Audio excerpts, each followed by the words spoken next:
এক হাদিসে আছে, বুখারীর হাদিস, নবীজি সুপারিশ করবে। আরেক হাদিসে আছে 3 প্রকার ব্যক্তি। সব হাদিস একত্রিত করা হলে জানা যায় 12 প্রকার ব্যক্তি সুপারিশ করবে। কয় প্রকার? এই 12 প্রকার ব্যক্তি কারা কারা, এটা নিয়ে লম্বা একটা ওয়াজ আছে। এটা আল্লাহ কোনোদিন তৌফিক দিলে আলাদা 12 প্রকার নিয়ে শুরু করতে হবে, ওইটা অন্য কথা।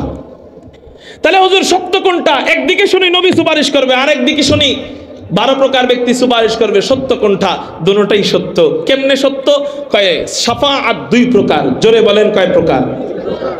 একটা শাফাআত হলো শাফাআতে কুবরা, এটা শুধু নবীজিকে অনুমতি দেওয়া হবে, একমাত্র নবীজি সুপারিশের অনুমতি পাবেন। এটা হলো আদম বলবে ইয়া নাফসি নাফসি, মুসা বলবে ইয়া নাফসি নাফসি, ঈসা বলবে ইয়া নাফসি নাফসি, ইব্রাহিম বলবে ইয়া নাফসি নাফসি, জাকারিয়া বলবে ইয়া নাফসি নাফসি, ইয়াহইয়া বলবে ইয়া নাফসি নাফসি। সবাই যখন বলবে ইয়া নাফসি নাফসি, একটা মাত্র জায়গা থেকে আওয়াজ বের হবে, ইয়া উম্মতি শাফিঈ রোজে জাযাওয়া গা খতীবে আম্বিয়া, শাফিঈ রোজে জাযাওয়া গা খতীবে আম্বিয়া, সাহেবে হাউজো লিবাজিল্লে খুদা রোজে আদিদ, সাহেবে খুলকে আযীম মজহরে জুদে আমির, সাহেবে খুলকে আযীম মজহরে জুদে আমির, आयते रहमत के शाने उरऊ बस्तो रहीम, आयते रहमत के शाने उरऊ बस्तो रहीम, रहमतुल लिल आलमी खान दश खुदा बंदे करीम। আপনারা ঘুমায় গেছেন, বয়ান শেষ করে দেই, তাহলে চিৎকার দিয়া বলেন আল্লাহু আকবার। रहमतुल लिल आलमी खान दश खुदा बंदे करीम, खल्क़ खुल्क़ क़ौल फ़िअल हदीस समझे ओ हमीद, खल्क़ खुल्क़ क़ौल फ़िअल हदीस समझे ओ हमीद, वमा अरसलनाका इल्ला रहमतल लिल आलमीन। ওই সুপারিশ করবেন একমাত্র নবীজি, এটাকে বলা হয় শাফাআতে কুবরা। আর একটা সুপারিশের জায়গা হলো শাফাআতে সুগরা। এই সুপারিশ করবে সাধারণ উম্মতেরা। এটা কেমনে?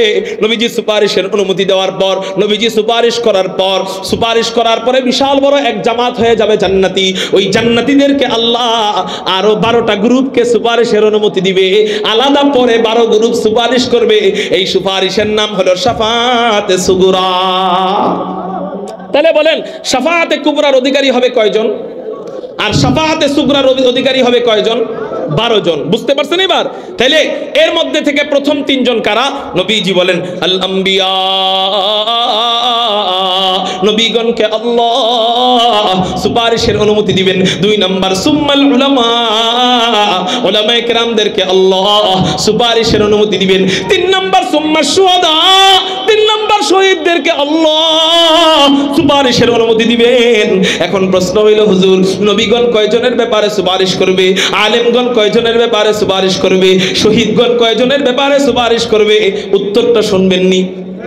তাহলে খুব মনোযোগ। 1 নম্বর নবীগণ সুপারিশ করবে তার উম্মতের ব্যাপারে, যেই নবী সুপারিশ করবে তাদের উম্মতের ব্যাপারে সুপারিশ করবে।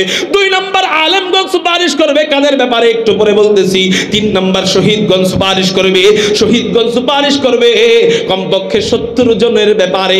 সুবহানাল্লাহ।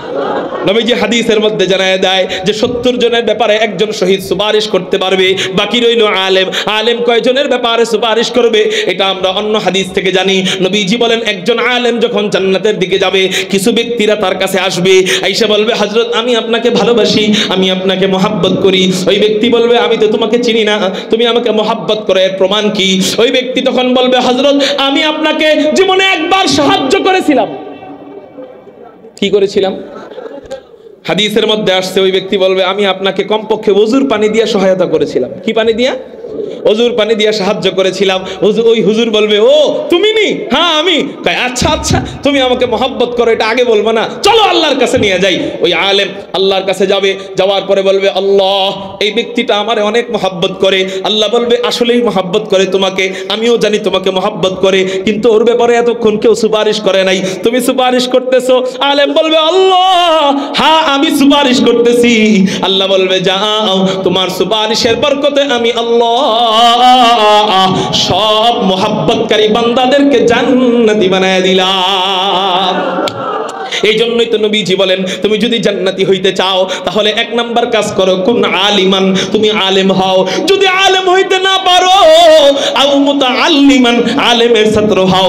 যদি আলেমের ছাত্র হইতে না পারো, আও মুস্তাঈনান, আলেমকে সাহায্য করো। যদি সাহায্য করতে না পারো, আও মুহিব্বান, অন্তত আলেমকে মহব্বত করো। এই মহব্বতের উসিলায় আল্লাহ আলমারউ মা মান আহাব্বা, যার সাথে যার মহব্বত তার সাথে তার কিয়ামত। তুমি আলেমকে মহব্বত করো, এই উসিলায় আল্লাহ আলেমের সাথে জান্নাতে দিয়ে দিবে। এরপর নবীজি বলেন, সাবধান, ওয়ালা তাকুন খামিসান ফাতাহলিক, 5 নাম্বার হয়ো না, তাহলে তুমি ফাতাহলিক ধ্বংস হয়ে যাইবা। 5 নাম্বারের ব্যাখ্যা কি? 5 নাম্বারের তরজমা হলো, উলামা বিদ্বেষী হয়ো না। কি? উলামা বিদ্বেষী হলে ধ্বংস হয়ে যাবে বললেন কে? নবীজি বললেন কে? ফাতাহলিকের অর্থ কি? ধ্বংস হয়ে যাবে, হালাক হয়ে যাবে। উলামা বিদ্বেষী হয়া আপনি যদি আওয়ামী লীগের সাইনবোর্ডে উলামা বিদ্বেষী হন, আল্লাহ যেমন আওয়ামী লীগকে ধ্বংস করে দিছে, আল্লাহ পাকের জাত ও ইজ্জতের কসম করে বলি, কোটিবার কসম কাটলেও ভুল হবে না, আপনি যদি 7 গ্রুপ নাম দিয়ে উলামা বিদ্বেষী হন, আপনাকেও আল্লাহ অচিরেই ধ্বংস করে দিবে। এই জন্য উলামা বিদ্বেষী কোন গ্রুপের নাম দিয়ে আলেম বিদ্বেষী হব না। তো যে আলেমরা আমার আপনার জন্য সুপারিশ করবে তাদের বিরোধিতা আমরা করব।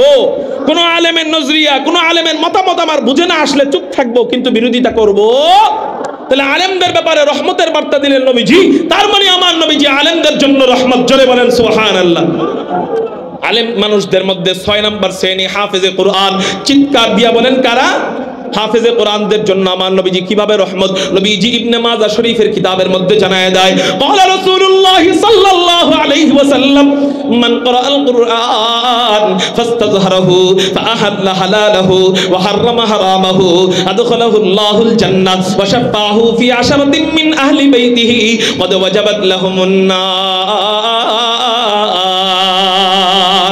নবীজি বলেন, কোন ব্যক্তি যদি কোরআনুল কারীমের হাফেজ হয়, হালাল হারাম মাইনা চলে, আদখালাহুল্লাহুল জান্নাহ, আল্লাহ ওই হাফেজকে জান্নাতে প্রবেশ করাবেন। শুধু জান্নাতে প্রবেশ করাবেন তাই নয়, নবীজি বলেন, ওয়াশাফাহু ফি আশরাতিন মিন আহলি বাইতিহি ওয়া ওয়াজাবাত লাহুমুন নার। আল্লাহ ওই হাফেজকে বলবে, ও হাফেজ বাচ্চা, যা যা যা, তোর পরিবারের যারা জাহান্নামে চলে গেছে এমন পরিবার থেকে 10 জনকে জাহান্নাম থেকে বাঁচায়া সুপারিশ করে জান্নাতে নিয়ে যা। এই জন্য আমরা একটা ভিন্ন জিনিসের ওয়াদা দিব, সেটা হলো আপনার নেক আমলের কারণে আপনি জান্নাতে যাইতে পারবেন, এটার গ্যারান্টি কেউ দিতে পারবেন? নেক আমল দিয়ে জান্নাতে যাইতে পারবেন, এটার গ্যারান্টি দিতে পারবেন? এই জন্য উচিত কি? উচিত হলো কয়েকটা টিকিট দুনিয়াতে কাইতে রাখতে হবে। উচিত কি বলেন? দুনিয়াতে কয়েকটা টিকিট কাইতে রাখতে হবে। এর মধ্যে একটা টিকিট হলো সন্তানরে হাফেজ বানায় যাওয়া, আলেম বানায় যাওয়া। কি হবে?